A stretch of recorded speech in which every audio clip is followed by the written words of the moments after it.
Hindi cinema এবং সাউথের cinema থেকে আবারও বড়সড় চাপ পেতে চলেছে। এইবারে কি জিদ্দার সিনেমা কোথাও গিয়ে একটু হলেও সাড়া ফেলতে পারে, কিন্তু বড়সড় একটা কি কালেকশন করবে, নাকি আবারও হিন্দি সিনেমার সামনে বাংলা সিনেমা মুখ থুবড়ে পড়বে? প্রিয়া কিছুজন কথা বললো সিনেমা হিট, সিনেমা ব্লকবাস্টার, এইদিকে অ্যাকচুয়ালি গ্রাউন্ড রিয়েলিটিতে দেখা গেল হলে কেউ যাচ্ছে না, সেটা করলে কিন্তু হবে না। ঠিক আছে, তো আপনারা সকলেই জানেন আগামী 14ই আগস্ট 2026-এ জিদ্দার কেউ বলে বিপ্লবী কেউ বলে ডাকাত সিনেমাটা রিলিজ হতে চলেছে। বাংলা থেকে একটি মাত্র সিনেমা রিলিজ হতে চলেছে এই 15 আগস্টের উইকে। ঠিক আছে, এবং তার সাথে আরও দুটো ছবি থাকছে, হিন্দি ছবি। একটা হচ্ছে বাটোয়ারা 1947, যেটার মুখ্য চরিত্রে রয়েছে আর কি সানি দেওয়াল, প্রীতি জিন্দা সিনেমা, যেটা হচ্ছে সিকুয়েল সিনেমা বলিউডের থেকে। সেটা হচ্ছে আওয়ার আপান 2, যেখানে লিড রোলে রয়েছে হচ্ছে ইমরান হাশমি।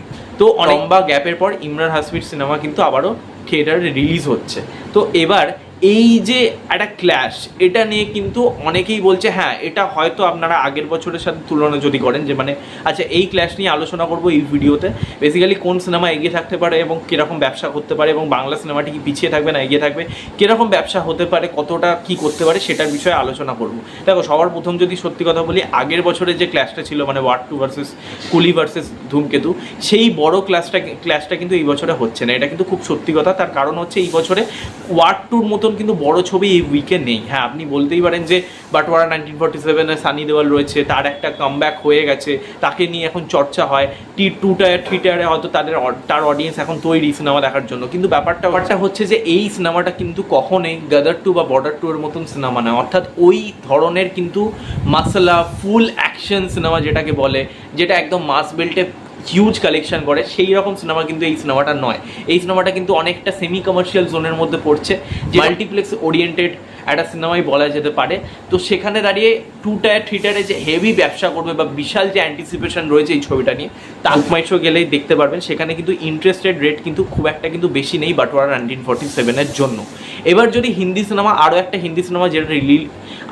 হিন্দি সিনেমা যেটা রিলিজ করতে চলেছে, সেটা হচ্ছে আওয়ার আপান 2। ঠিক আছে, ইমরান হাশমির অনেক দিন বাদে কামব্যাক। যেই গানগুলো বেরিয়েছে সেই গানগুলো হয়তো আওয়ার আপানের গানের সাথে ম্যাচ করতে পারেনি। সেই যে একটা ব্যাপার, সেই যে একটা ইউএসপি, সেটা কোথাও গিয়ে এই গানগুলোর মধ্যে নেই। কিন্তু হ্যাঁ, এই গানগুলো নিয়েও কিন্তু কথা হয়েছে, চর্চা হয়েছে, এটা কিন্তু মানতেই হবে। এবং যেহেতু আওয়ার আপানের সিকুয়াল আওয়ার আপান ছবিটা কিন্তু বক্স অফিসে ফ্লপ হলেও পরের দিকে ছবিটা নিয়ে কিন্তু অনেক বেশি কথা হয়েছে, এবং পপ কালচারে কিন্তু একটা কাল্ট ফলোয়িং রয়েছে। ছবিটা নিয়ে কিন্তু এখনও কথা হয়। তো এই সিনেমাটা সিকুয়াল আসলে স্বাভাবিকভাবে সেই সিনেমাটা নিয়ে কিন্তু লোকে অ্যান্টিসিপেটেড রয়েছে। এই বছর একটা one of the most anticipated ছবি হচ্ছে আওয়ার আপান 2। আওয়ার আপান 2-এর ইন্টারেস্ট রেট যদি আপনারা দেখেন বুকমাই শোতে, সেটা কিন্তু অনেকটা বেশি। এবং আমার কোথাও গিয়ে মনে হয় বাটোয়ারা 1947-কে কিন্তু আওয়ার আপান 2 একটা চ্যালেঞ্জ দিতে পারে, এবং সেটা কিন্তু একটা বড় মাপেরই চ্যালেঞ্জ। এটা কিন্তু আপনারা অবাক হবেন না, ডে 1-এর যে কালেকশন সেটা হয়তো আওয়ার আপান 2 বাটোয়ারা 1947-এর থেকে কিন্তু অনেকটাই বেশি করছে। সেটা কিন্তু আপনারা দেখলে অবাক হবেন না, এবং হয়তো কোথাও গিয়ে ওভারঅলে উইকেন্ডে কালেকশনও আওয়ার আপান 2 অনেকটা এগিয়ে থাকবে বাটোয়ারা 1947-এর থেকে। এবার কোথাও গিয়ে হয়তো হ্যাঁ এটা হতে পারে আওয়ার আপান 2 যদি ওয়ার্ড অফ মাউথ স্ট্রং না হয়, সেটা হয়তো ওই 3 দিন 4 দিন চলেই হয়তো আস্তে আস্তে আর কি ডে ডাউন করে যাবে। বাট বাটোয়ারা 1947-এর যেটা খুব বেশি চান্স রয়েছে, যেহেতু রাজকুমার সন্তোষী, এবং সিনেমার ট্রেলারটাও কিন্তু বেশ পরিমাণে কিন্তু চর্চা হচ্ছে এখন, এবং লোকে যারা দেখেছে প্রত্যেকেই কিন্তু ট্রেলারটার প্রশংসা করেছে। তো কোথাও গিয়ে আমার মনে হয় সিনেমাটা যদি ভালো হয়, যেটা মানে সিনেমাটা ভালো হওয়ারই চান্স বেশি কোথাও গিয়ে আমার মনে হচ্ছে, তাহলে কিন্তু ছবিটা ধীরে ধীরে ধীরে কিন্তু গ্রোথ দেবে। প্রথম দিনে হয়তো বিশাল কালেকশন আপনারা মানে এক্সপেক্ট যদি করেন তাহলে হয়তো হবে না, কিন্তু ধীরে ধীরে গ্রোথ নেবে, এবং ধীরে ধীরে কিন্তু গ্রোথ নেবে, কালেকশনটা কিন্তু কোথাও গিয়ে বাড়তে আরম্ভ করবে যত দিন যাবে। হ্যাঁ, এটাও সত্যি কথা যে সিনেমাটা কখনোই গাদার 2 বা বর্ডার 2-এর মতন কালেকশন করবে না, তবে হ্যাঁ জাটের থেকে কিন্তু বেটার কালেকশন করতে পারে, এবং আমরা ধরে চলতে পারি 150-200 সিআর তো আরামসে হয়তো কালেকশন করেই নিতে পারে যদি সিনেমাটা ভালো হয়। এবার একটা যে বিষয়, সেটা হচ্ছে এবার যদি আমি বাংলা সিনেমাটা নিয়ে কথা বলি, সেটা হচ্ছে কেউ বলে বিপ্লবী কেউ বলে ডাকাত, যেটা জিদ্দার অনেক দিন বাদে একটা সিনেমা আসছে, যেটা থিয়েটারে রিলিজ হবে প্রায় 2 বছর বাদে।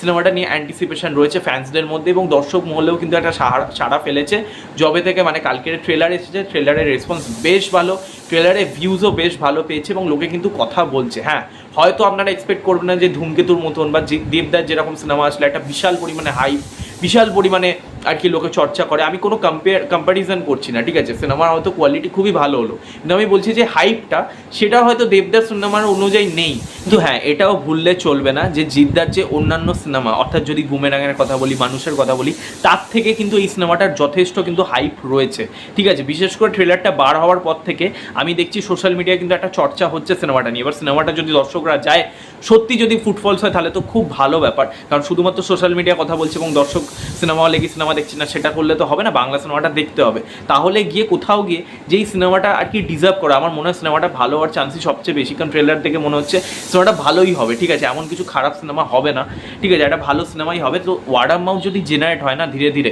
এবং আমি শুনছি এই বছর এইবারে কিন্তু জিদ্দা নন্দনও পাবে, ঠিক আছে, প্রথম দিন থেকেই নন্দনে পাবে, তো নন্দনে একটা হিউজ অডিয়েন্স দেখবে যারা কিন্তু সোশ্যাল মিডিয়া লেখালেখি করবে। এবং যেহেতু ছবিটা টিপিক্যাল কমার্শিয়াল ছবি না, টিপিক্যাল মাস মশলা ছবি না, কমার্শিয়াল ছবি বা সেমি কমার্শিয়ালি ধরতে পারো বা কমার্শিয়ালি ধরতে পারো, তবে কন্টেন্ট রিভেন কমার্শিয়াল ছবি, যেটা ধরো ধুরন্ধর, তো এই ধরনের ছবি মাল্টিপ্লেক্সে অনেক বেশি জায়গা করে, এবং সেখানে দর্শক যদি এই সিনেমাটা পছন্দ করে, ওয়ার্ড অফ মাউথও কিন্তু খুব ভালোভাবে স্প্রেড করবে, তার কারণ তারা কিন্তু যথেষ্ট পরিমাণে সোশ্যাল মিডিয়া অ্যাক্টিভ, তারা কিন্তু সোশ্যাল মিডিয়ায় লেখালেখি করে সিনেমা নিয়ে, তো সেই অনুযায়ী সিনেমার কিন্তু কথাও অনেক বাড়বে, সিনেমার রিভিউ যদি পজিটিভ আসে, ওয়ার্ড অফ মাউথ যদি ধীরে ধীরে গ্রোথ হয়, তাহলে প্রথম দিনে কালেকশন তো ভালো একটা আসবেই, কারণ জিদ্দার ফ্যানেরা রয়েছে, তারা তো প্রথম দিন একটা মানে জাঙ্ক অফ বিজনেস দেবে, সেটা হয়তো করবে, কিন্তু ধীরে ধীরে কিন্তু মানে ডে 2 ডে 3-তে কিন্তু আস্তে আস্তে কালেকশন বাড়বে।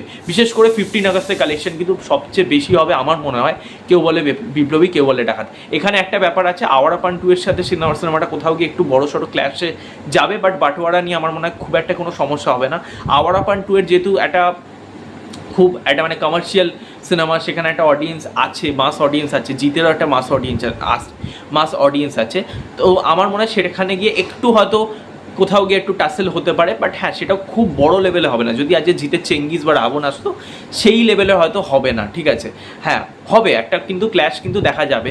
সেম অ্যাজ মাল্টিপ্লেক্সেরও কথা বললো, মাল্টিপ্লেক্সে বাটোয়ারা 1947-এর থেকে কেউ বলে বিপ্লবী, কেউ বলে ডাকাতের একটা কিন্তু আমরা দেখতে পারবো, হ্যাঁ একটা অডিয়েন্সের ভাগাভাগি হবে, কিন্তু আমার মনে হয় যে সেটা কিন্তু খুব হিউজ পরিমাণে হবে না, ঠিক আছে, মানে এই যেহেতু কোনো বাংলা সিনেমা নেই, এবং যেহেতু আমি বললাম যে কোনো বড় ছবি নেই, তো শো না পাওয়ার যে ভয় বা শো খেয়ে নেওয়ার যে ভয়, সেটা কোথাও গিয়ে এবারে বাংলা সিনেমাটার কম চাপ আছে, ঠিক আছে। এবার যদি আমি কথা বলি, এই দেখো, এই হচ্ছে সব পজিটিভ দিক, সিনেমাটা ভালো হলে অবশ্যই চলবে, এবং সিনেমাটার যেহেতু বাজেটটা খুব লিমিটেড, 4 কোটি অ্যারাউন্ড আছে, সব প্রমোশন মিলিয়ে হয়তো 4 কোটির মতনই হবে আমি যতটুকু জানি, তো ছবিটা আরামসে ব্যবসা করবে, এবং আমি চাই সিনেমাটা সুপারহিট ব্লকবাস্টার হোক। যদি 5 কোটিও কালেকশন করে, ছবিটা কিন্তু হিট বেরিয়ে যাবে। আর এই উইকে যে বাংলা ছবি চলে তা কিন্তু চলে না তা কিন্তু নয়, এর আগেও কিন্তু ধূমকেতু আমরা দেখেছি বেশ ভালো ব্যবসা করেছে, এবং যদি আমি তার আগের কথা বলি ব্যোমকেশ দুর্গরহস্য, সেই সিনেমাটা এসেও কিন্তু একটা মিক্স ওয়ার্ড অফ মাউথ পাওয়ার সত্ত্বেও কিন্তু ছবিটা বেশ ভালো এনেছিল, এবং মোটামুটি কিন্তু হিট ডিক্লেয়ার হয়ে গেছিলো। তো দেখা যাক এই ছবিটা কি করতে পারে, আমি তো চাইবো পার্সোনালি যে ছবিটা ভালো চলুক। এবার যে ব্যাপারটা, যেটা একটু শুনলে লোকের আপসেট হবে, এবং এবার যে ব্যাপার দেখো, সব কিছু ক্লিয়ার মনে হচ্ছে, সব কিছু মনে হচ্ছে না, এতক্ষণ যা আমি বললাম যে মনে হচ্ছে হ্যাঁ কেউ বলে বিপ্লবী, কেউ বলে ডাকাতে, চাপ কম, কিন্তু ব্যাপারটা হচ্ছে তার ঠিক 2 সপ্তাহও কম ক্যাপে আসছে হচ্ছে টক্সিক। এবার যে ব্যাপারটা, মাস অডিয়েন্স, যারা একটা হিউজ পরিমাণে অডিয়েন্স আছে গ্রাম বাংলায় মফস্বলে, তারা কিন্তু টক্সিক সিনেমাটা দেখার জন্য বেশি পরিমাণে এক্সাইটেড, এটা কিন্তু তোমাকে মানতেই হবে। তারা কিন্তু টক্সিক সিনেমাটা দেখার জন্য টাকা অলরেডি জমাচ্ছে, এবং তাদের কাছে কিন্তু এত টাকা নেই যে একই মাসে 2-3টে সিনেমা দেখতে চলে যাবে। তো হ্যাঁ, তারা হয়তো ম্যাক্স টু ম্যাক্স 2টো সিনেমা দেখতে যেতে পারে। এবার সেই যে 2টোর মধ্যে আমি যেটা বললাম, একটা অপশান তো তাদের টক্সিক থাকবেই, দ্বিতীয় অপশানটা যাতে কেউ বলে বিপ্লবী, কেউ বলে ডাকাত হয়, সেটা প্রমোশনের মাধ্যমে জিদ্দাকে করতে হবে, বা ওয়ার্ড অফ মাউথের মাধ্যমে তাদের কাছে পৌঁছাতে হবে, সিনেমার বার্তাটা যাতে তাদের কাছে পৌঁছায়। দর্শকরা যতক্ষণ না জানছে ততক্ষণ কিন্তু ছবিটা লোকে দেখতে আসবে না, ঠিক আছে। তো সেই সিনেমাটার যে বার্তা, সেটা দর্শকদের কাছে পৌঁছানো দরকার গ্রাউন্ড রিয়েলিটিতে, মানে ওই সোশ্যাল মিডিয়ায় কিছুজন কথা বললো সিনেমা হিট, সিনেমা ব্লকবাস্টার, এইদিকে অ্যাকচুয়ালি গ্রাউন্ড রিয়েলিটিতে দেখা গেল হলে কেউ যাচ্ছে না, সেটা করলে কিন্তু হবে না, ঠিক আছে। তো আমার মনে হয় এই ব্যাপারগুলো একটু মাথায় রাখা উচিত। টক্সিক আসলে অবশ্যই শোক হবে, কিন্তু আমি যে বলবো এখন একটা ব্যাপার হয়ে গেছে যে সিনেমাকে, বাংলা সিনেমাকে একটা জায়গা দিতে হবে। হ্যাঁ, হয়তো প্রিভিয়াস সরকার যারা বলেছিল সেই একটা টার্মস অ্যান্ড কন্ডিশন রেখেছিল, হয়তো সেটা এখন আর সেভাবে নেই, বাট আমার মনে হয় কোথাও গিয়ে এই সরকারও সেটা চেষ্টা করবে যাতে একটা হলেও শো বাংলা সিনেমা থাকে। যদি কেউ বলে বিপ্লবী, কেউ বলে ডাকাত ভালো পারফরমেন্স দেখায়, তাহলে আমি গ্যারেন্টি দিয়ে বলতে পারি টক্সিকের সাথেও সেই শোটা কিন্তু থাকবে, মানে সেই শোটা কিন্তু কেউ বলে বিপ্লবী, কেউ বলে ডাকাত ধরে রাখতে পারবে। সিঙ্গেল স্ক্রিনে যদি 4টে শো হয়, 3টে শো টক্সিককে দেবে, একটা শো কেউ বলে বিপ্লবী, কেউ বলে ডাকাতকে দেবে।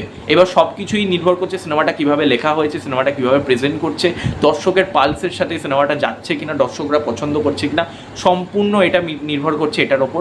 শুধুমাত্র ক্রিটিক্সরা ভালো বললেও সিনেমাটা অ্যাকচুয়ালি অডিয়েন্স যারা যাচ্ছে, জেনুইন অডিয়েন্স, তাদের পছন্দ হচ্ছে না সেটা হলেও কিন্তু হবে না। অ্যাকচুয়ালি সিনেমাটা ভালো হতে হবে, তবেই লোকেরা পছন্দ করবে। লোকেদের যদি মাস অডিয়েন্সের পছন্দ হয়ে যায়, তাহলে তো ভাই সিনেমা লেগে গেল। তো এই ছিল বক্তব্য এই ক্ল্যাশটাকে নিয়ে। তোমাদের কি মনে হয়, তোমরা যদি এই ক্ল্যাশটা নিয়ে তোমরা কতটা এক্সাইটেড এবং কোন সিনেমাটাকে তোমরা এগিয়ে রাখবে, সেটা অবশ্যই কমেন্টে জানিও। ভিডিওটা ভালো লাগলে লাইক করো, শেয়ার করো, সাবস্ক্রাইব করো, পাশে বেল আইকন ক্লিক করো। নেক্সট দেখা হবে, ততক্ষণের জন্য টাটা।